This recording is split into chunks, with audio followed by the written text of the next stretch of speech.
மும்மொழி கொள்கை மூலம் இந்தி மொழியை மறைமுகமாக திணிக்க பார்க்கின்றது. ஒன்றிய அரசு, பாஜக அரசு சொல்கின்றது 3 மொழிகளை கற்றால் என்ன தவறு,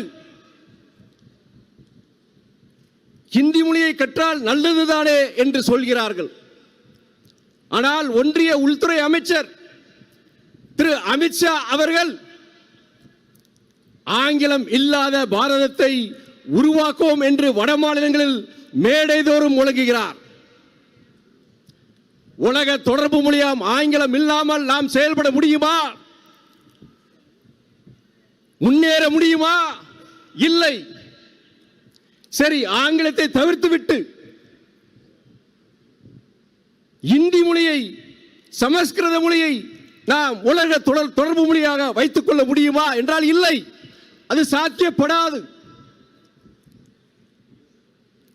3 மொழிகளை கற்றால் என்ன தவறு என்று சொல்கிறவர்கள் ஏன் ஆங்கிலம் கூடாது என்று சொல்கிறார்கள்?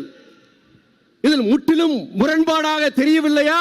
செப்டம்பர் 15 திருச்சியில் பேரறிஞர் அண்ணாவின் பிறந்தநாள் மாநாடு. தலைவர் வைகோ மற்றும் இளந்தலைவர் துரை வைகோ MP அழைக்கிறார்கள்.